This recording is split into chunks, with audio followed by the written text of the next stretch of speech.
Bienvenue dans Nos francophones ont du talent, votre nouvelle émission audio et vidéo de Choc FM 105.1. Une émission qui met en lumière le talent de ces nombreux francophones qui font vibrer et vibrer notre belle communauté multiculturelle. Un projet rendu possible grâce au gouvernement de l'Ontario.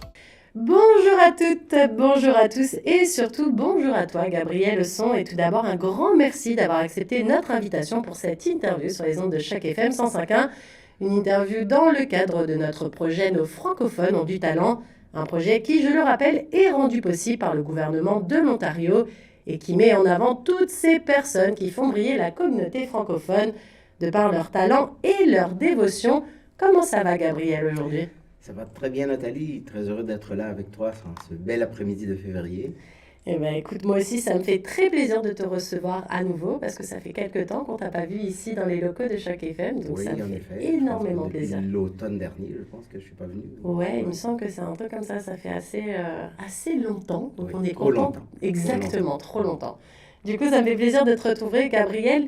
Du coup, je me disais, avant de commencer à revenir sur ton parcours, est-ce que tu pourrais te présenter pour les personnes qui ne te connaissent pas encore? Et oui, il y a peut-être encore des gens qui ne te connaissent pas encore. Est-ce que du coup, tu pourrais te présenter pour les auditeurs de Choc FM 105.1 et nous rappeler où tu es né, d'où tu viens? Bien voilà, vous l'avez dit, je suis Gabriel Osson, je suis né à Port-au-Prince, en Haïti, la capitale d'Haïti. Et j'ai passé toute mon enfance là-bas. Et je suis arrivé au Canada, à Montréal, en 1969. Ça me vieillit déjà pas mal. Je suis resté les premières années à Montréal. Ensuite, en 1986, j'ai déménagé à Toronto pour le travail, qui m'a transféré ici à Toronto. Et je suis resté depuis. En plus d'avoir fait une carrière, on en parlera ça peut-être, dans l'administration pour la plupart du temps. Je suis aussi, depuis mon plus jeune âge, un écrivain, donc j'écris, je peins.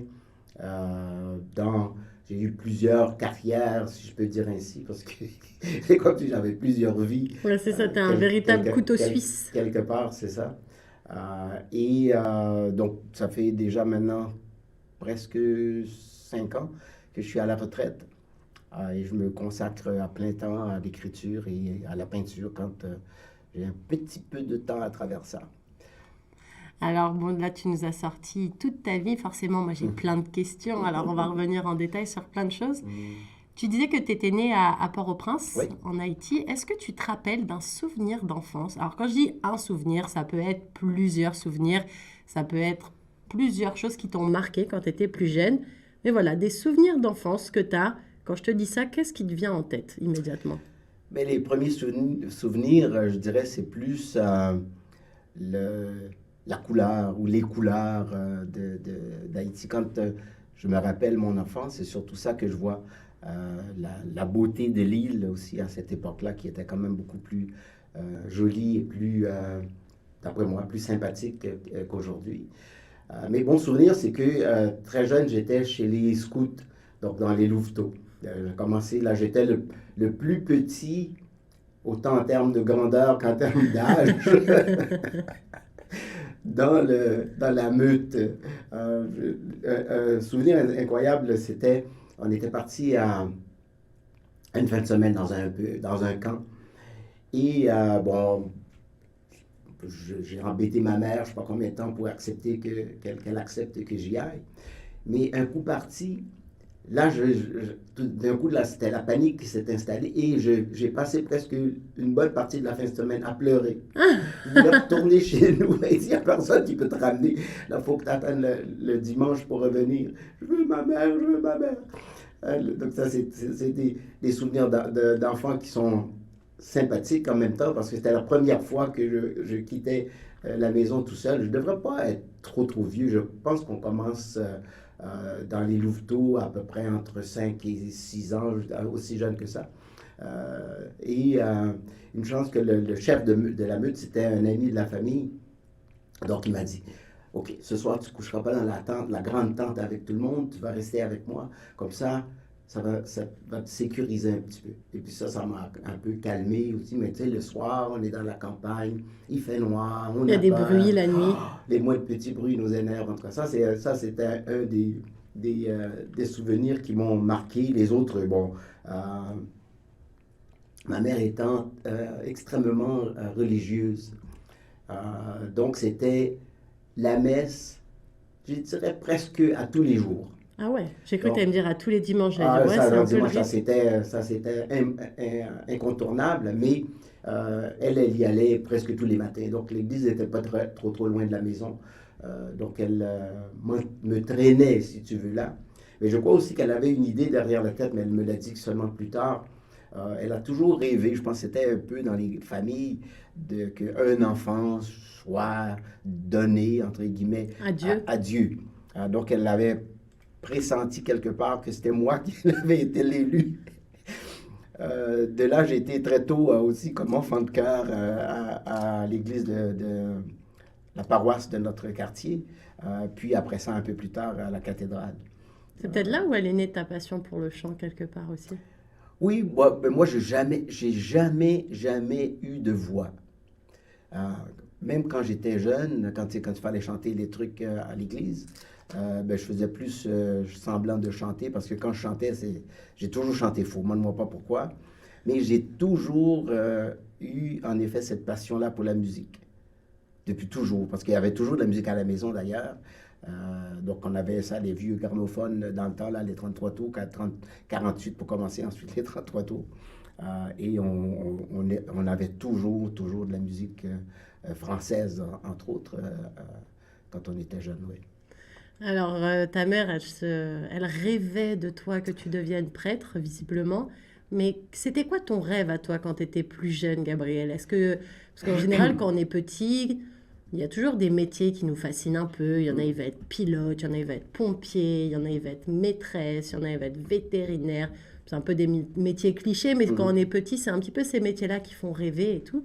Je me demande quand toi, tu étais petit, à quoi tu te rêvais? Dans quel métier tu te projetais quand tu seras plus grand? Oui. En fait, au départ, moi, j'ai toujours voulu être architecte.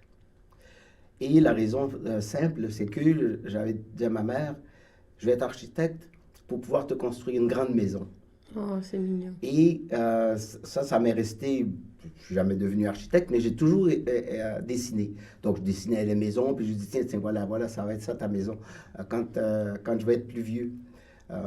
Après, bon, j'ai changé de métier, je voulais être dentiste. Ah oui, Ben, ça n'a rien à voir, ça. Ça est resté longtemps. C'était pour que ta mère, elle ait des belles dents. Peut-être pas nécessairement. Je crois que des fois, on fait des trucs comme ça quand on est enfant par mimétisme aussi. On avait un ami de la famille qui était dentiste. Et ce que je faisais des fois, c'est que j'allais dans son cabinet. Et puis là, je le regardais faire par la fenêtre. En même temps, j'avais peur parce que dans ce temps-là, c'est les grands trucs là, qui avaient les grands rouleaux là, qui tournaient. C'était pas aujourd'hui avec tous Les trucs électriques, l'électrique là. électroniques et tout. Et là, Ouais. ça faisait un bruit épouvantable. Puis il y avait une chaîne qui faisait le tour. Et quand il réparait une dent, puis t'entendais la bzzz. Puis là, les gens avaient tellement peur. Là, je dis, oh non, là, fait que. Dentiste, ça fait peur, en fait. Ça fait peur. Ça fait trop peur aux gens autant que ça fait. Ben lui, il avait jamais l'air de peur parce que d'avoir peur, c'était un gars super cool. Et du coup, pas dentiste, pas architecte. Non? Et en grandissant, est-ce que ton choix s'est un petit peu affiné, affûté pour que tu te dises, OK, bon, moi j'aimerais faire ça, donc il va falloir que comme étude, je fasse ci et ça pour suivre un petit peu la voie Oui. que j'ai décidé de prendre. Oui, tout à fait. Mais mes études ont commencé en sciences de la santé, évidemment, parce que là, toujours Toujours en Haïti, du coup. en Haïti, fallait faire les filières, là, un petit peu comme en France. Donc, très jeune, tu avais la filière lettres, ta filière Mathématiques, scientifiques, ouais. etc. Donc, moi, j'étais dans cette filière-là. Alors, quand je suis arrivé à Montréal, évidemment, j'ai été dans ce domaine-là, dans les sciences de la santé. T'avais quel âge quand t'es arrivé à Montréal à peu près? J'ai arrivé dans l'année de mes 18 ans, en fait. Là, j'avais 17 ans, en Donc fait. t'avais fini ton cursus scolaire d'enfant, de jeune, Exactement, et puis tu rentrais exactement. vraiment dans le moment où tu allais choisir un peu ce qui allait être le reste de tes études et de Ex- ta vie, entre guillemets, oui, quoi. oui, oui. Donc, quand je suis arrivé au cégep, donc c'est là-dedans que me suis dirigé. Sauf que une chose je ne savais pas non plus à ce moment-là, c'est que ce sont des études qui sont très cloisonnées et aussi, je ne dirais pas nécessairement super réglementées, mais assez. De telle sorte que quand je suis arrivé à l'université à Montréal, on était, je ne sais pas moi, peut-être 2000 applicants, puis ils en prennent 90, je pense, Ouais, à ce c'était moment-là. très Donc, sélectif. c'est très, très, très, très, très restreint. Puis imagine, j'ai jamais été tellement gros et fort. Et ils m'ont donné comme choix d'aller en éducation physique. Ça fait que j'ai dit, Vu OK. la tête que t'as fait, ça te plaisait pas des Ben, masses. parce que je pense qu'un orienteur dans ce temps-là m'avait fait comprendre que ben, tu peux commencer là-dedans, puis après ça, ben, quand tu fais une année, puis ensuite tu changes. J'ai dit, OK, je vais essayer. La première semaine, si tu arrives, il me plonge dans la piscine avec des gars qui font à peu près 1,80 m. Moi, j'ai à peu près, j'ai jamais été plus grand, je suis là, 5 et 6 plus ou moins, puis je pèse mouillé à peut-être 105 livres, je pense à peu près, là. C'est tout petit, tout mec comme ça. En tout cas, ça a pas fait beaucoup. Au bout de la semaine, j'ai été voir l'orienteur, puis je lui ai dit, regarde, je suis bien désolé, mais Ça va pas le faire. c'est pas ça. Même en plus, il fallait faire les poids. Faut que tu fasses toutes les disciplines, évidemment, parce que dans l'optique, c'est que tu deviens professeur De sport. de sport après. Puis moi, dans ce cas, c'était zéro sport. J'ai jamais été, à part le foot que j'ai joué tout jeune, mais le reste, là, volleyball, basketball, les trucs de même, c'était pas pour moi, en tout cas. Donc, j'ai changé de carrière et je me suis dirigé vers l'administration. Mais alors d'ailleurs, comment ça s'est passé ton arrivée au Canada? Parce que du coup, toi, tu vivais depuis toujours sur ta belle île d'Haïti. Oui, oui, Il oui. fait beau, il fait chaud, il y a comment dire, un paysage qui est quand même à couper le souffle. D'un coup, tu arrives à Montréal. Alors, je critique pas du tout Montréal, les paysages sont magnifiques. Par contre, c'est pas le même climat, Ah non, pas du tout, c'est pas pas du la tout. même Oui. culture non Non, plus. non, non. Bon, la seule chose, c'est qu'on parle quand même français. Donc là, au moins, t'étais pas perdu, t'arrives pas dans un Mm. univers anglophone. Mais ça a dû te faire un sacré choc d'arriver à Montréal. Est-ce que du coup, c'était la poursuite de tes études qui a motivé ton arrivée ici? Et donc déjà, première question, qu'est-ce qui a motivé ton arrivée à Montréal? Et puis, comment tu as réagi les premiers jours, premières semaines? C'était comment ton adaptation au Canada? Je vais faire un grand détour pour répondre à tes questions. Euh, Grandissant en Haïti, je me suis jamais senti à l'aise en Haïti. Raison est que dans la famille, on est métis des deux côtés, du côté de ma mère et du côté de mon père. Donc, ma grand-mère maternelle était d'origine française, mon grand-père était d'origine africaine, donc descendant d'anciens esclaves. Du côté de ma mère, même scénario, mais c'était l'inverse. C'était son père et ma grand-mère était un genre plus ou moins métis. Euh, et étant un enfant pâle en Haïti, Un euh, enfant pâle? oui, dans le C'est sens, comme ça qu'on dit? non, c'est pas ça, c'est moi qui dis ça hein, par rapport aux enfants noirs. Donc, je me suis fait souvent dire quand j'étais jeune, pourquoi tu ne retournes pas dans ton pays? Alors que tu étais dans ton pays en Ben, moi, j'étais Haïti? dans mon pays. Ah, c'est Donc, incroyable ça. j'ai vécu une grosse partie de mon enfance avec cette dichotomie là de dire, ben, où est-ce que je suis? Moi, je l'ai demandé souvent à ma mère, c'est où mon pays? Parce que les enfants me disent toujours, retourne dans ton pays. Ils m'appelaient Petit Blanc. Ah ouais. Donc, j'avais toujours dans la tête, la première chose, c'était de partir, d'aller ailleurs, d'aller De retrouver ton trouver pays, mon pays justement, que ouais, je ne c'est savais pas ça. où ce que c'était. Ma mère a décidé de partir aux États-Unis avec mes grandes sœurs pour aller travailler. Et nous a laissé avec ma grand-mère qui était déjà assez vieille, qui s'occupait de nous, entre guillemets, parce qu'elle ne pouvait pas avoir une grosse autorité sur nous. On faisait pas mal. Puis en général, les mamies, les mémés, c'est toujours un peu plus... c'est gentil, les mémés, les mamies. Oui, c'est sûr. Mais j'étais quand même jeune. Ma mère est partie, je devais avoir 13 ans, 14 ans. Donc, les dernières années de formation, vraiment, étaient... Si tu ne voulais pas faire grand-chose, tu ne fais pas grand-chose. Donc, il fallait avoir une certaine volonté, une certaine discipline. Donc, je pense que je me suis un peu, quelque part, auto-formé. Bon, longue histoire. Ma mère veut qu'on déménage au bout de quelques années aux États-Unis. Où ça, aux États-Unis? Elle s'était installée où? Elle s'était installée à Brooklyn. OK, à New York. Les Haïtiens qui allaient aux États-Unis, à New York, allaient, pour quelques raisons, à Brooklyn. C'est là qu'ils commençaient. Donc, c'est parce que c'est ce que les gens connaissaient. Il y avait toujours un ami ou un parent qui était dans ce coin-là. C'est marrant parce que Brooklyn, c'est plus connu pour leur quartier juif. Ils ont une grosse communauté juive. Moi, je me rappelle avoir été à Brooklyn, dans le quartier de... je ne saurais plus dire. Il y a un quartier spécifique et c'est vraiment hyper concentré en communauté juive et italienne aussi. Je me rappelle avoir mangé dans un resto à New York. Ça parlait que en italien. Mais je ne savais pas qu'il y avait une communauté haïtienne à Brooklyn. Oui, au fait qu'ils vivaient côte à côte avec les Juifs, parce que c'était justement dans le même quartier. Le propriétaire de l'endroit où ma mère habitait à ce moment-là, le premier appartement où elle habitait de mémoire, appartenait à des Juifs. Donc, et il y avait dans une grosse partie du quartier, les séfarades, donc les Juifs orthodoxes dans ce coin-là. Donc, c'était un quartier, et en parallèle dans ce quartier-là, donc il y avait une grosse communauté haïtienne, à tel point que tu pouvais penser que tu es en Haïti parce que les marchés, c'était des Haïtiens, donc tout le monde parlait créole dans la rue. C'est génial. Et tu pouvais vivre quasiment un peu comme ça arrive souvent dans ces communautés-là, sans jamais sortir de ton ghetto en réalité. En tout cas, longue histoire. Moi, je décide que je ne veux pas aller aux États-Unis. Je n'aimais pas les Américains beaucoup.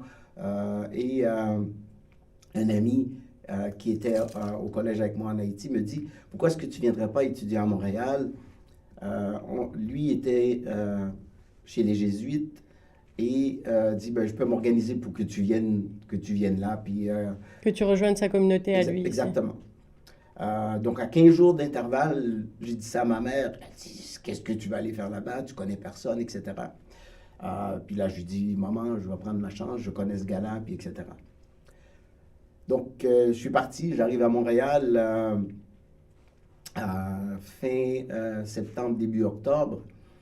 Et pour mal faire, la première semaine, je suis arrivé, première tempête hivernale. De neige? De neige. Au mois d'octobre? Ah oui, ça se voit qu'à l'époque, les températures et les saisons étaient un peu plus respectées parce que nous, on ne voit plus de neige ici avant au moins novembre, décembre. Ouais, c'est ça, ouais, clairement.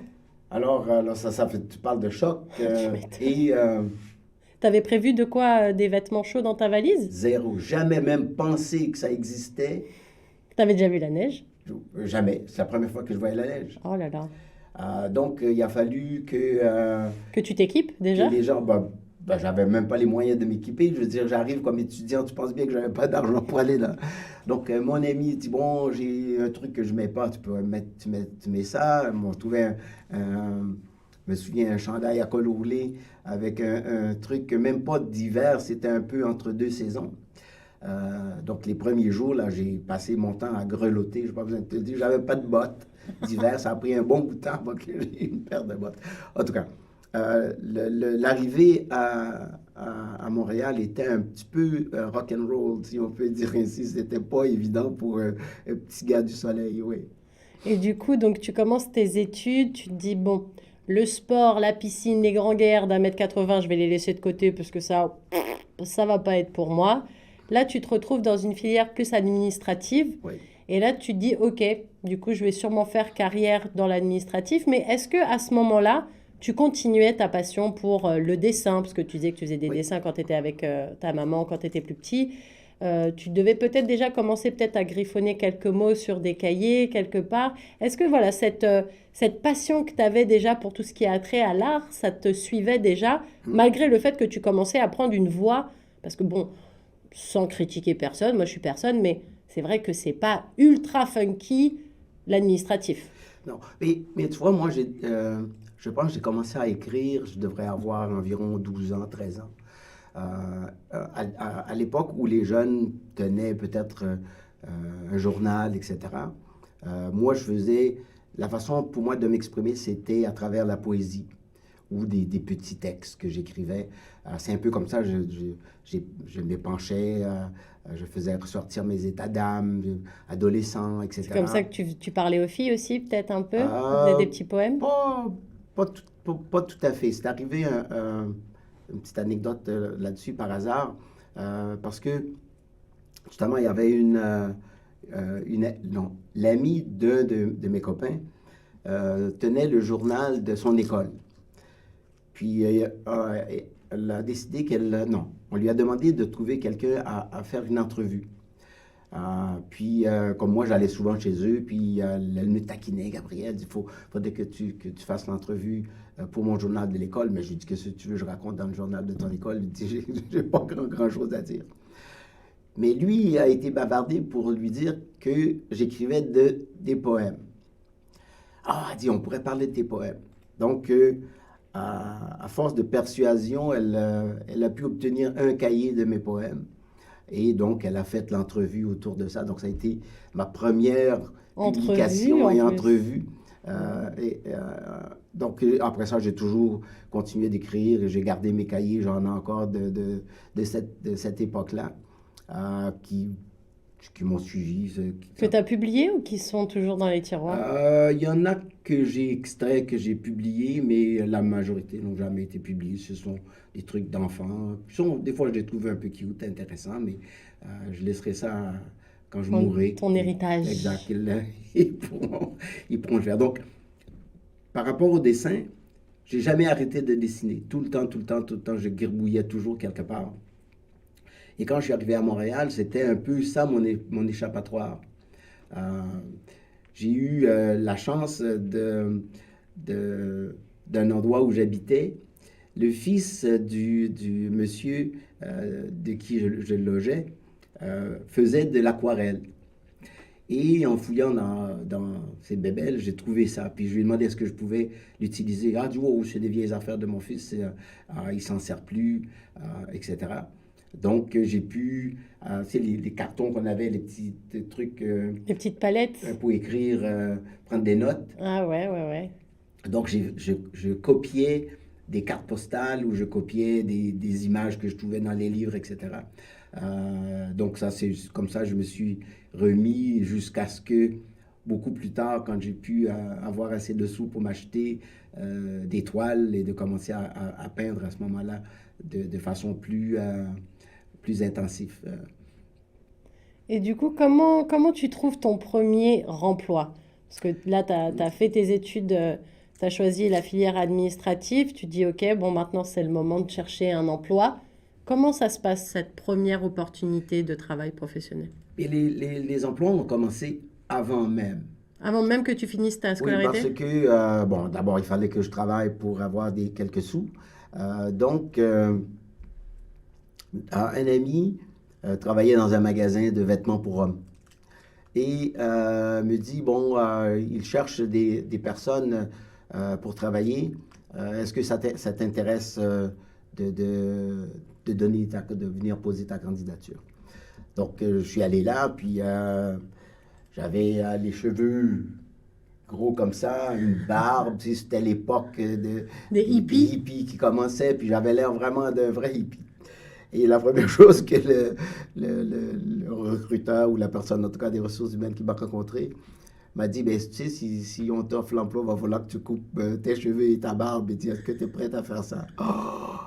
J'ai dit, mais je sais pas trop, là, il va falloir que j'y pense un peu, parce que Parce que je les aime bien, moi, mes ben, cheveux. je les aime bien, ça faisait finalement partie de ma personnalité. Mais quand ils m'ont offert le poste, et c'est un poste à temps partiel, en fait, j'étais aux études. Donc j'ai été me faire couper les cheveux quand même, et puis j'ai coupé ma barbe. Donc je me reconnaissais même plus à ce moment-là, parce que tu sais, ça fait quand même un choc épouvantable du coup. Bah ouais, puisque pour moi, la barbe, c'est un peu le maquillage des hommes. Tu vois, une femme, Ouais. des fois, tu la vois au réveil, elle est pas terrible, elle passe dans la salle de bain, un coup de maquillage, elle est sublime. Et je trouve que certains hommes, quand on leur rase leur barbe, on se dit, bah qui es-tu? Quasi, presque. Donc c'est un peu ça que ça a commencé. Et au départ, je n'étais pas sûr que j'allais travailler en administration. Moi, dans ma tête, c'était toujours de faire ça en attendant que je puisse rentrer en art dentaire. Ah, parce que dans ta tête, tu voulais Ah, parce que toujours ah oui, être ça, j'avais dentiste. pas abandonné ça. Puis aussi, je me suis rendu compte, c'est que je n'aurais jamais eu les moyens financiers de le faire parce que ma mère ne pouvait pas payer Les études. les études comme telles. Donc, il fallait que je travaille parce que je subsiste à mes besoins. Donc, quand j'ai eu l'occasion tout de suite d'aller travailler dans le domaine, au fait, vu que je travaillais dans ce magasin-là de vêtements pour hommes, je me suis dit, tiens, je ne trouve pas ça bête, ce genre d'environnement, de telle sorte que quand j'ai eu à travailler à plein temps, Toujours euh, dans le même endroit, du coup? non, non, dans Ouais. une autre firme, en fait, c'est une grosse compagnie qui commençait à ce moment-là au Canada, ben, qui était déjà en Ontario, mais qui commençait au Québec. C'est la compagnie Sears, Sears Canada. Et ils cherchaient des stagiaires en commercialisation. Donc, j'ai fait une application pour devenir stagiaire. Et le- comment ça s'appelle là, la personne des ressources humaines me dit, bien là, les stages ne commencent pas avant un autre 6 mois. Est-ce que tu serais intéressé d'être chef de rayon en attendant que, ben, j'ai jamais fait ça de ma vie, je connaissais rien de... Non, mais j'ai toujours été un peu fonceur, même des fois je dirais même frondeur, parce que j'avais pas peur de relever des défis. Et je... Ouais, tu t'es dit c'est un challenge et puis de toute façon je suis pas plus bête qu'un autre, je vais quand même apprendre. Exactement. Donc, ils m'ont fait passer des tests, ils m'ont embauché, et de fil en aiguille, donc la première année s'est passée comme ça. Et moi, j'avais presque oublié les stages. Et oui, bah oui. Là, ils me disent, ah bien, vous savez, là maintenant, on vous avait parlé de ça quand on vous a embauché. Est-ce que ça t'intéresse toujours? Et au départ, j'ai dit oui, c'est ce que je voulais.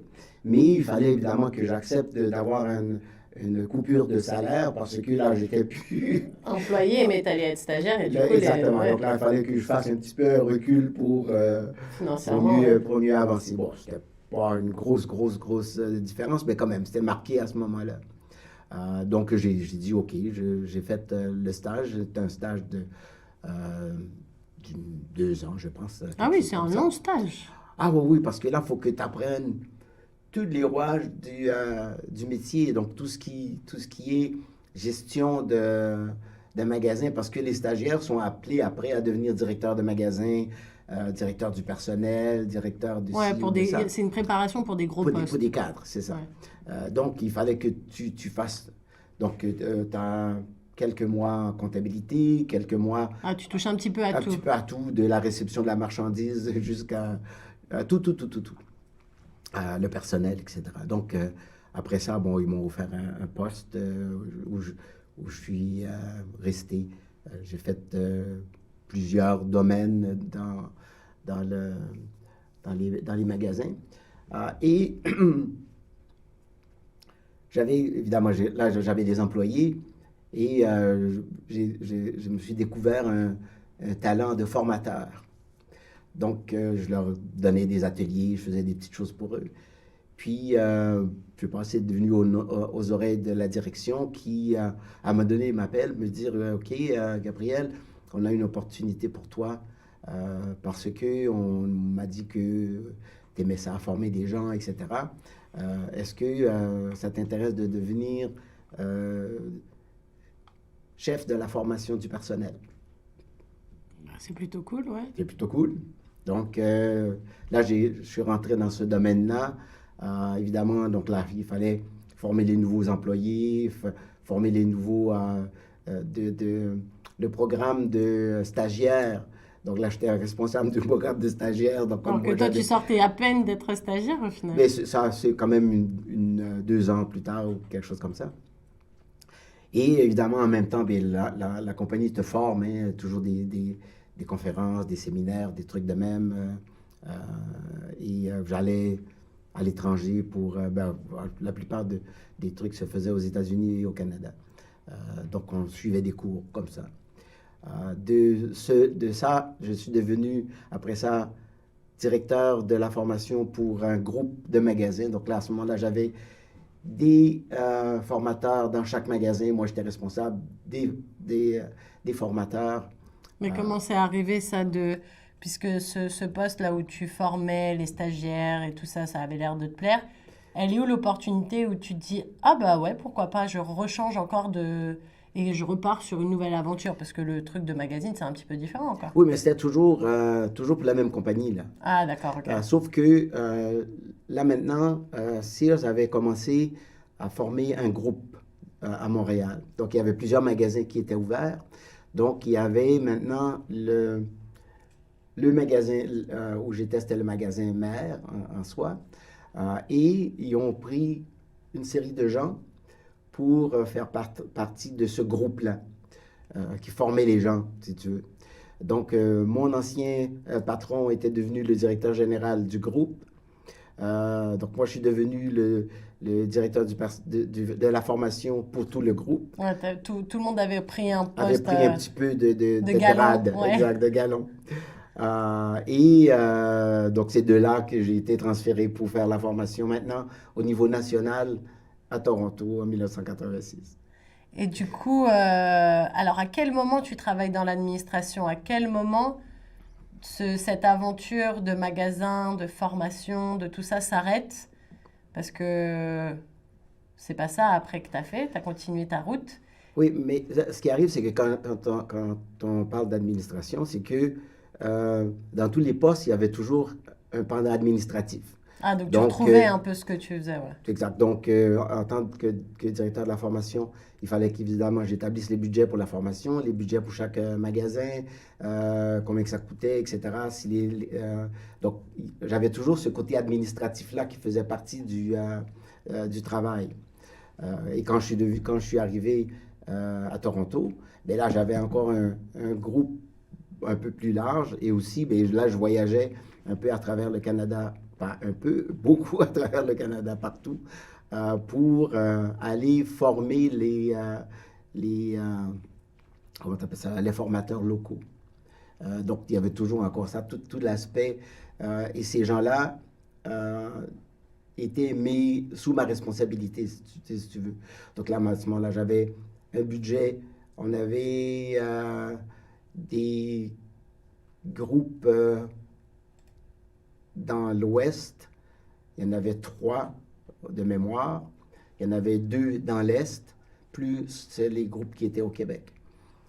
Donc, tous ces groupes-là, finalement, c'est quelque part, toute l'administration relevait de moi. Donc, il fallait quand même, chaque année, que je présente un budget, qu'est-ce qu'on va faire, quelles sont la formation qu'on va donner, combien ça va coûter, combien il y a de personnel dans chaque place, etc., etc. Donc, l'aspect administratif ne m'a jamais quitté comme tel. Et un truc qui t'a jamais quitté non plus, c'est ta passion pour l'écriture. Donc Ouais. moi, j'aimerais bien qu'on parle un petit peu de ça maintenant. En 2001, tu sors un premier recueil de poèmes qui s'appelle Efflorescence. Oui. C'est quoi le déclic pour te dire, bon, en fait, c'est vrai que j'adore écrire, c'est vrai que je griffonne pas mal de choses depuis de nombreuses années. Ce serait peut-être le moment de penser à le faire publier ou en tout cas à le faire lire à d'autres personnes que mon entourage proche. C'était quoi ton déclic, Gabriel, à ce moment-là? Au fait, c'est une amie qui m'a vraiment poussé dans le dos. J'étais en train je lui parlais, puis je lui disais, oh, j'ai tous ces poèmes-là que j'ai écrits à la main.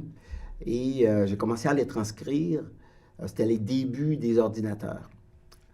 Et j'ai jamais été super rapide pour dactylographier. Puis elle me dit, emmène-les-moi, je vais te les dactylographier. J'ai dit, tu ferais ça? Elle dit, oui, oui, oui, oui. J'ai dit, à temps perdu, je vais faire ça. C'est que j'y amène mes notes que j'avais griffonnées. Et là, il y en avait beaucoup? Il y en avait quand même pas mal. Donc, elle a passé presque tout l'été à les retranscrire. À la fin de l'été, elle me l'apporte. Elle me dit, maintenant, tu ne m'as pas fait faire tout ce travail-là pour rien. Faut que tu fasses Il va quelque falloir que chose. tu fasses quelque chose avec. Ah, mais là, j'ai dit, non, l'intention, c'était pas D'en faire quelque d'en chose, faire c'était quelque chose. Je histoire de voulais juste l'avoir parce que je juste voulais pas que. Parce que c'est tous des petits bouts de papier. Des fois, j'écrivais ça sur un bout de truc, quoi, un bout de ouais, oui, feuille. j'allais manger au restaurant, je griffonnais sur La serviette? une serviette, tu sais, toute sorte de n'importe quel petit papier que je pouvais, j'écrivais dessus. Et en tout cas, c'est qu'elle me dit, si tu l'envoies pas, moi, je vais l'envoyer quelque part. Mais là, je dis, OK, je vais le faire. Donc, c'est comme ça que le premier recueil est sorti. Et comment tu as choisi? Parce que dans un recueil de poèmes, il n'y en a pas 50 000, il y a une sélection. Est-ce que tu as mis tout ce qu'elle avait retranscrit ou tu as fait une sélection et sur quoi étaient fondés tes choix pour ceux que tu as sélectionnés? Bien, c'était beaucoup sur le ressenti, je pense, qu'autre chose. Il y avait des poèmes qui me parlaient. J'ai toujours aimé les sons, les mots. Donc, je choisissais ceux qui me semblaient plus, qui avaient une belle sonorité ou qui parlaient de choses. J'évitais ceux qui étaient trop personnels parce que je dis, bon, là, ça, c'est personne ne veut nécessairement savoir ça. Donc, je choisissais des thèmes plutôt universels, l'amour, la mort, la tristesse, c'est des trucs de même, là, la nature, parce que j'ai toujours aimé la nature. Donc, c'est un petit peu je ne peux pas dire un ramassis, mais c'est un petit peu Un mélange de tout un ça. regroupement de tous ces thèmes-là dans le premier recueil. Bah justement, un deuxième recueil après en 2009, donc 8 ans plus tard quand Oui, même, Envolé, que tu réédites en 2017 oui. Deux justement. fois même, je pense, oui. Ah, Oui, ok, oui, même 2 fois du oui. coup. Et en quoi ce recueil numéro 2 est différent du premier? Est-ce que du coup tu t'es dit, bon bah, ça y est, je suis lancée, maintenant allons-y? Ou tu Oh, t'es dit, bon, en fait, il m'en reste encore pas mal et j'aimerais bien remettre un petit peu ça à la page 8 ans après, j'aimerais mhm. remettre un peu des recueils sur la table.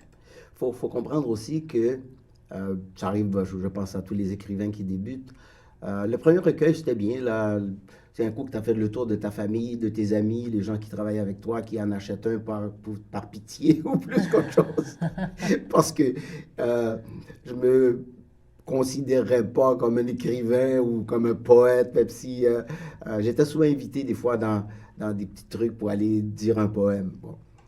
Mais c'est resté là. Mais ce qui était important pour moi à cette époque-là, c'était plus ma carrière. Je commençais à avoir des enfants. euh, et donc, l'écriture, c'était quelque chose qui était vraiment complètement en dehors Plus une passion, quoi. exact, de mon vécu, de mon quotidien. Donc, ça m'a pris toutes ces années-là à accumuler des poèmes ici et là avant de décider. Au fait, ce deuxième recueil, c'est un recueil que j'ai autopublié. C'était une auto-publication à ce moment-là. Et à mon grand étonnement, ça a fonctionné super bien. Au-delà de la famille et des amis Ah, qui au-delà de la achetaient. famille des amis, là maintenant c'était des étrangers, des gens que je connaissais pas du tout qui avaient acheté le livre et qui me disaient oh, on est bien content de qu'est-ce que vous faites, etc. Bon, là je commençais à me sentir un petit peu plus Comme un auteur. comme un auteur, comme tel. Et j'ai commencé aussi à fréquenter des cercles d'écrivains. Il y avait une association d'auteurs à Toronto dont j'ai fait partie. Puis plus tard, j'ai appris qu'il y avait d'autres, euh, d'autres entrées. J'ai découvert qu'il y avait une association de l'Ontario français comme telle, parce qu'au début, je travaillais plutôt du côté anglophone. J'avais pas beaucoup de contact encore à ce moment-là avec la communauté francophone. Et bon, il y avait les salons du livre, j'ai commencé à fréquenter les salons du livre, etc. Et de fil en aiguille, donc j'ai commencé à me faire connaître un peu. Et le reste, bon, j'avais le doigt dans l'engrenage. Tout mon corps y est passé. Tout ton corps et puis ton esprit aussi, parce qu'après, Oui, il y a un oui, autre livre qui s'appelle J'ai marché sur les étoiles, 7 leçons apprises sur le chemin de Compostelle. Alors ça, c'est pas un recueil de poèmes, ça, c'est un récit de voyage. oui, oui. Est-ce que tu peux un peu expliquer c'est quoi la différence pour les auditeurs de Choc FM 105.1 qui voient pas trop recueil de poèmes, récit de voyage, roman? Est-ce que tu peux montrer enfin, expliquer un petit peu les distinctions que c'est? Oui, tout à fait. Mais les poèmes, ben, les gens, tout le monde est un peu au courant des différents, il y a différents types de poèmes, soit des poèmes en rime, soit des poèmes, moi j'ai toujours écrit plutôt en vers libre, essayé à un moment donné de copier un peu les styles des grands auteurs français et d'avoir des rimes avec bien calculés, un peu des alexandrins, Comme des etc. rythmes et tout, ouais. Exact. Mais je me suis rendu compte que c'était trop ardu, puis je trouvais ça, c'était trop académique. Ça m'enlevait un peu de ma spontanéité. Ça, j'ai laissé ça de côté. Donc, les poèmes, c'est toujours des instantanés, des trucs qui arrivent et qu'on le dit, puis dans l'espace de plus ou moins courte ou plus ou moins longue, on trouve à dire une idée, puis ça se termine là.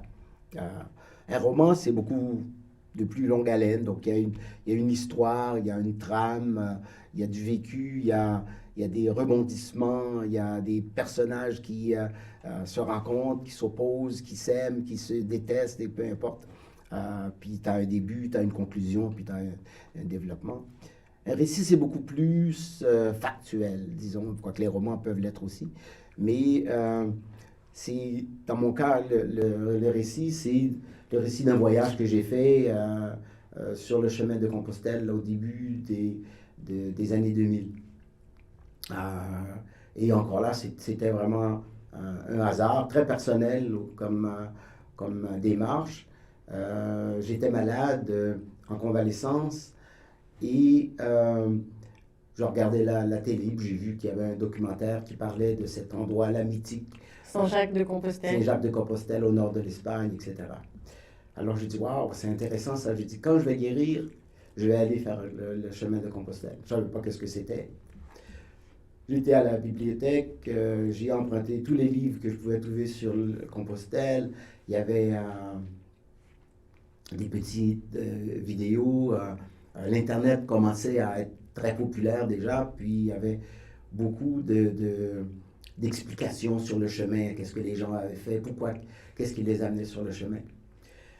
Évidemment, mon épouse d'alors me disait, ben, pourquoi est-ce que tu vas faire un pèlerinage? T'es pas religieux, tu vas plus à l'église, etc. Mais j'allais pas faire la route dans ce but-là, c'était beaucoup plus dans un but de dépassement. Et puis dans un truc spirituel envers toi-même aussi, pas forcément envers Dieu. Exact. Mais aussi, c'était plus, je voulais me dire que j'étais capable de le faire physiquement. Surtout, je venais de relever d'une maladie. Au fait, pour ne pas le dire, j'avais un cancer de la glande thyroïde. Et quand on dit cancer, même si ce n'est pas un cancer qui tue dans la majorité des cas, Ça fait peur. ça fait toujours peur. Et quand j'ai appris au bout de quelques mois que j'avais plus de cancer, évidemment, après avoir fait les traitements d'usage, puis moi je dis, je suis en vie, je suis guéri et je vais faire ce cheminement-là Voyage, ouais. pour moi. Et je suis parti tout seul avec mon sac à dos, après m'avoir entraîné avec un ami pendant quelques temps, partir sur le chemin de Saint-Jacques pendant un mois, marcher 16 jours par semaine, pendant 8 heures, des fois un peu moins 8 heures, 10 heures par jour. Et du coup, de là, t'as pris des notes tout au long de ton périple pour en faire un récit de voyage justement que tu as voulu sortir après, c'est ça? En fait, j'ai pris les notes pas dans le but d'écrire le récit. C'était beaucoup plus pour capter mes impressions du moment, capter mes ressentis, ce que je vivais là, sur la route, parce que c'est quand même assez intense quand on est sur cette route-là. Quand je suis revenu, bon, j'ai mis ça dans un tiroir, comme souvent des écrits qu'on a. Mais beaucoup de gens me demandaient toujours de leur raconter comment c'était sur le chemin. Mais au fur et à mesure que les gens me posaient des questions, puis moi, je racontais quasiment toute l'histoire d'un bout à l'autre. Et c'est devenu comme faire partie de moi, ça faisait partie de moi finalement, ce récit-là. Et entre le dire aux gens et l'écrire, ça a été vraiment assez, assez pas facile, mais relativement parlant, que j'ai pu écrire, si tu veux, le récit du chemin. Puis qu'est-ce que j'ai appris, surtout pendant ce mois-là que je marchais seul avec moi-même, même si on rencontre toujours des gens puis on marche avec, mais on est toujours seul dans nos pensées. La fatigue, la douleur, les problèmes, les petits bobos que ça amène de marcher si longtemps dans une route qui n'est jamais plane, finalement. Et du coup, ça t'a aussi donné l'envie de poursuivre un peu cette écriture, puisqu'après 2017, tu sors ton premier roman. Alors, attention à mon accent créole. Hubert le reste avec. Parfait. Accent créole, parfait. En 2017, donc ça, premier roman. Oui. Première fois que tu te colles à l'exercice, justement, comme tu disais, de raconter une histoire. Est-ce que, justement, tu peux nous raconter un petit peu l'histoire de ce livre? Livre qui, je rappelle, est quand même arrivé finaliste du prix Christine Dimitriou Van Sanen au Salon du Livre de Toronto en 2017, donc la même année. C'est plutôt cool pour un premier bouquin, quand même. Oui, c'est un premier bouquin qui a pris du temps à naître. Parce que, bon, d'abord, l'histoire m'est arrivée un petit peu par hasard, encore une fois. J'étais en train d'écouter les nouvelles, puis il y avait un reportage sur les enfants en domesticité en Haïti à la télé de Radio-Canada, pour ne pas les nommer. Et ça m'a intrigué parce que je dis, je connais l'histoire de ces enfants-là parce que, ayant vécu en Haïti, je côtoyais des enfants en domesticité, puis on avait un petit garçon qui habitait chez nous. Même si ce petit garçon-là n'était pas un reste avec dans le sens de Hubert, mais il l'était quand même. C'était le fils d'un ami éloigné d'un ami de la famille, qui avait demandé à ma mère de le prendre en charge pour qu'il puisse aller à l'école à Port-au-Prince. Il venait de la campagne. Donc j'ai dit, ben là, je peux écrire une histoire. Donc j'ai débuté à griffonner, si tu veux, des choses, mais c'est quand même un travail de longue haleine et c'était la première fois que j'allais faire ce genre d'exercice-là, de créer à partir de rien, finalement, une histoire. Donc il fallait que j'invente Hubert. Parce que Hubert, c'était pas le petit garçon qu'il y avait chez toi, au final. Non, c'est pas le petit garçon qu'il y avait chez moi. Puis je me suis même pas inspiré de lui pour écrire l'histoire. Par contre, le cadre dans lequel Hubert a vécu était vrai parce que j'allais chaque année en vacances dans le sud de l'île, dans une ville qui s'appelle Jérémie. Et beaucoup de choses de cette ville-là me sont venues en mémoire. Et j'ai décidé que Hubert viendrait de là. Il y avait une forge en avant de la maison où j'allais passer mes vacances. Et je passais mes journées à aller voir la forge parce que je trouvais ça fascinant. Le rougeoiement du fer, le gars qui cognait sa longueur de journée sur le métal pour fasciner toutes sortes de choses. Et j'ai campé un peu le personnage de ce forgeron-là pour devenir le père d'Hubert. Et donc j'ai puisé dans du vécu, donc ça m'a aidé beaucoup à faire ça.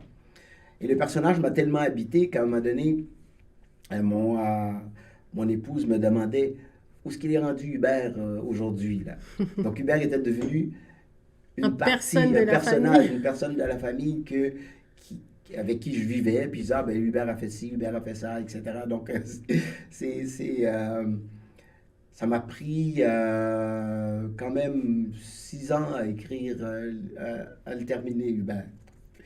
Donc, c'était beaucoup de travail de l'amener là. Et même, je pensais jamais que quelqu'un me publierait, au fait. Et puis, au final, tu es même finaliste d'un prix au Salon du Livre. Mais du coup, une belle chose en entraînant une autre. Deuxième bouquin, deuxième livre, Le jour se lèvera. Là, on est en 2020. Et là, c'est carrément un prix que tu reçois, Oui. le prix Alain Thomas, pendant le Salon du Livre de 2021, donc c'est il n'y a pas si longtemps que ça. Non. Comment elle te vient l'idée de ce deuxième roman et comment tu as réagi quand tu as reçu le prix? Donc, l'idée de base, hein, c'est que en 1963, il y a des jeunes qui sont partis de Miami pour essayer de renverser le régime de Duvalier. On est 50 ans plus tard et il y a un groupe qui a décidé de faire un travail de mémoire en se remémorant, je pense, qu'est-ce qui s'était passé à cette époque-là. Et tu sais, des fois, l'Internet nous envoie toutes sortes de trucs. Donc, c'était sur Facebook, je pense. Je reçois un message qui parlait de ça. Donc, j'ai été voir ce que ces gens-là faisaient. Et plus je lisais l'histoire, j'ai dit, j'étais là quand c'est arrivé en 63. Et j'ai gratté un petit peu. Et tout ça m'est revenu en mémoire. Dans l'année où ces jeunes-là ont débarqué à Jérémie, j'étais en vacances, justement dans cette ville, et la majorité de ces jeunes-là venaient de la ville. Et tout d'un coup, des enfants avec qui je jouais la veille, on me disait qu'ils avaient disparu, leur famille avait été tuée, etc., etc. Et tout ça là m'est revenu comme dans un film. Et je me dis, je ne peux pas ne pas écrire cette histoire-là. Deux des personnages du livre qui ont été fusillés à la fin sur la place publique, le gouvernement de Duvalier de l'époque avait forcé tous les élèves, toutes les écoles, il fallait qu'il amène les élèves assister à l'exécution. Alors, imagine, L'ambiance. pas très vieux non plus, l'ambiance et tous les enfants qui sont là. Par chance, on était assez loin pour pas voir comment dirais-je l'assassinat comme tel, là, vraiment L'exécution, l'exécution ouais. de ces deux-là. Mais quand même, c'était retransmis par des haut-parleurs géants partout, là, donc qui décrivaient, tu sais, un peu comme un match de foot, presque, qu'est-ce qui se passait. Donc, au moins, on n'a pas vu l'exécution, mais on a assisté de façon auditive à tout ce qui s'est passé. Sympa, ouais. Mm. Et du coup, comment t'as réagi quand t'as eu le prix? Parce qu'au moins, t'étais... Et d'abord, c'était une immense surprise, une agréable surprise. Je ne me souviens même pas si l'éditeur m'avait dit qu'il avait soumis le livre ou non, ou en tout cas, peu importe. Les éditeurs envoient les livres à différents prix comme ça, puis on ne le sait pas toujours. Je l'ai su quand les finalistes sont sortis. Donc, que j'étais finaliste du prix. Tu as toujours une petite appréhension. Puis là, je voyais les gens qui étaient là avec moi. Je dis jamais que je vais gagner ce prix-là. C'est des gens qui avaient publié plusieurs livres avant moi et tout ça. Moi, c'était mon deuxième roman comme tel. Et c'était vraiment une heureuse surprise. Ça m'a vraiment comme donné beaucoup de confiance aussi par après pour dire, bien là, je ne suis plus juste un écrivaillon, je suis rendu vraiment un vrai auteur. Et du coup, est-ce que c'est ça aussi qui t'a donné envie de continuer? Parce qu'après, il y a eu Les Voix du chemin, un autre Oui, roman, d'ici et d'ailleurs, ça c'est de la poésie, oui, et d'ailleurs c'est de la poésie sur lequel après tu t'es inspiré pour faire de la musique. oui. Est-ce que tu peux nous parler justement de ça, des Les Voix du chemin et du projet d'ici et d'ailleurs? Les Voix du chemin, c'est un peu un retour sur Compostelle. Euh, quand j'ai publié J'ai marché sur les étoiles, c'était avec une maison d'édition franco-québécois, je dirais, qui avait une antenne à Montréal, mais qui avait donc dont Ces bureaux à Paris. la maison était à Paris. Et au bout de, je sais pas trop, c'est 3 ans, 4 ans qu'on a un contrat avec eux. Ils ne faisaient pas grand-chose pour promouvoir le livre et j'ai décidé de reprendre les droits. Ce qu'ils ont fait sans trop poser de questions. Ben là, maintenant, je l'avais les droits, qu'est-ce que je fais avec? J'étais au salon du livre de Toronto et je rencontre une personne qui avait commencé une maison d'édition, les éditions Terre d'accueil ici à Toronto. en fait, dans la région de Toronto, sont à l'extérieur. Et je lui ai dit, ben voilà, j'ai ce livre-là que j'ai repris les droits, j'aimerais maintenant le refaire, rééditer. Puis elle me dit, ben envoie-le-moi. Bon, je lui envoie, etc. Elle me dit, tiens, le livre est intéressant, j'aimerais ça le publier, mais pas dans ce format-là. Il faudrait que tu le réécrives. OK, je voyais pas trop comment le réécrire, tourner etc. le truc, ouais. Donc, elle m'a donné quelques pistes. Elle dit, il faudrait que ça... Le livre, tu te fais une description de qu'est-ce que tu as vécu sur le chemin, mais Gabriel n'est pas dedans. Donc, il dit, j'aimerais que tu le personnalises davantage, puis que tu mets un peu plus de toi, du Gabriel d'avant Compostelle et le Gabriel d'après Compostelle. Qu'est-ce qui est arrivé quand tu es revenu? Qu'est-ce que tu as changé de ta vie? Est-ce que c'était pareil, etc. Donc, je m'y suis mis... puis elle me forçait tout le temps. Quand j'ai envoyé une partie, elle dit, oh non, ça c'est pas assez, faudrait que tu dises plus, etc. Donc, on a toujours une certaine pudeur à dévoiler certaines choses qui sont vraiment tout à fait très personnelles. Et encouragé par Sylvie et encouragé par Suzanne, qui est l'éditrice, ben, je lui dis, regarde, je m'y lance, puis un peu advienne que pourra. Puis je dis, ben voilà, si les gens sont heureux de ce qu'ils entendent, tant mieux. S'ils ne sont pas contents, tant pis. Finalement, c'est ma vie, c'est mes affaires. Je trouvais que ça faisait trop longtemps aussi que je me cachais derrière un écran, si tu veux, un personnage, et je me dévoilais jamais. Les gens me disent toujours, oh non, toi, tu peux aller en avant, parler avec n'importe quel public. Je donnais des conférences devant des 2000 personnes sans broncher. Mais jamais je parlais de moi. Ouais. Je parlais toujours d'un sujet que je connaissais. Qui était plus simple à aborder que ta propre personne. Ouais. Mais je l'ai fait, puis le livre connaît encore un bon succès. Mais ce que je trouve davantage intéressant dans l'histoire, c'est quand les gens me disent que ça a changé leur vie. Pour plusieurs raisons. Donc, ça c'est le meilleur cadeau, je pense, qu'on puisse faire à un auteur, c'est quand les gens s'approprient le livre et finalement dire que ce que tu as dit là, ça m'a touché. Ça m'a touché, je vis la même chose ou j'ai vécu la même chose, mais j'avais jamais pu trouver les mots pour le dire. Ou c'est quand quelqu'un qui t'approche dans un salon du livre et qui te dit « Waouh! Merci. Merci d'avoir écrit ça, merci d'avoir dit ça. » Donc ça m'a permis de changer ma vie parce que quelque part, c'est quand on s'analyse assez puis qu'on est assez conscient et aussi conséquent avec nous-mêmes, bien, des fois on fait le pas puis on fait des gros changements. Alors, j'adorerais pouvoir parler encore un peu plus et étendre cette heure pour qu'elle se termine jamais, mais on arrive déjà à la fin de cette interview, ouais. Du coup, avant de te quitter, Gabriel, est-ce que tu peux nous parler sur quoi tu travailles en ce moment et à quoi va ressembler ton année 2023? Bon, j'ai 2-3 piges, je pense qu'il y a une certaine Suzanne et un certain Toussaint quelque part. Oui. Ben, deux choses. J'ai un autre roman que j'ai terminé, ça fait déjà au-dessus d'un an, que j'ai commencé à corriger. Puis entre-temps, j'avais fait une demande de subvention pour faire de la recherche sur une famille illustre en Haïti. C'est la famille de Toussaint Louverture qui a été déportée avec lui en 1802 en France. Et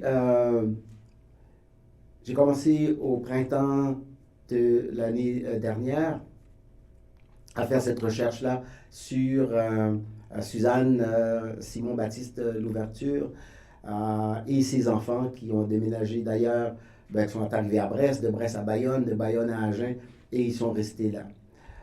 Et il y a toute une histoire fantastique qui n'avait jamais été contée, puis moi je ne connaissais pas du tout l'histoire de Suzanne, je ne savais même pas que Toussaint avait une femme. Moi, on a toujours parlé de Toussaint, mais jamais vraiment de sa famille. Donc, je suis tombé en plein dedans. Tu es tombé dans la marmite. Exact, oui. Donc, j'ai été 2 fois faire des recherches en France aux archives. Et là, je suis en train d'écrire l'histoire de Suzanne. C'est un roman historique Je dis que Suzanne est devenue ma maîtresse parce que je vis avec elle tous les jours, je vis avec elle, je dors avec elle, je me réveille avec elle. Donc elle occupe toutes mes pensées. Et j'ai jusque à ce printemps, en mois de fin mai, début juin, pour remettre les manuscrits. Et là, je suis à l'étape où j'ai déjà fait pas mal un premier, deuxième jet. Là, je suis en train de corriger les chapitres et d'essayer de resserrer un peu l'histoire.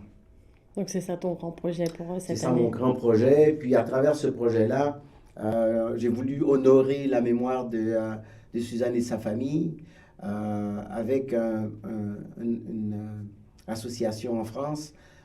J'ai mis 2 plaques sur les maisons où habitait un des fils de Suzanne.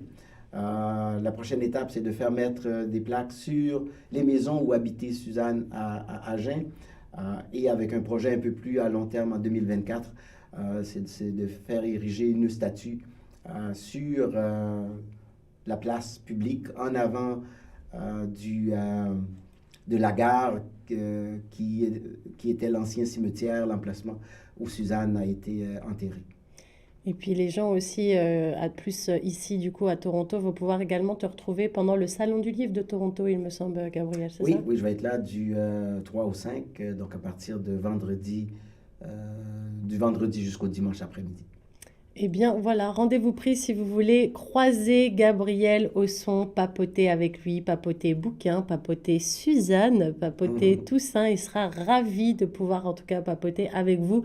Moi en tout cas j'ai été ravie de papoter avec toi aujourd'hui Gabriel. C'était cool de pouvoir revenir sur ton parcours tout en douceur. On a appris plein de choses sur toi et puis un petit peu plus aussi sur cette famille qui est chère à ton cœur, cette famille de Suzanne et de Toussaint. Donc voilà, si vous voulez en apprendre plus, je vous invite à suivre un petit peu Gabriel sur ses réseaux parce que je sais que tu postes aussi Assez pas mal. actif. Ouais, tu es assez actif sur les réseaux. En tout cas, un grand merci pour ce bel entretien. C'était un véritable plaisir de t'avoir avec nous. C'était Nathalie Salmeron dans Nos francophones ont du talent, un projet qui, je le rappelle, est rendu possible par le gouvernement de l'Ontario. Encore un grand merci, Gabriel. À très bientôt. Merci beaucoup, Nathalie. C'est toujours un plaisir de te parler. La prochaine fois, on parlera de peinture davantage. Allez, promis.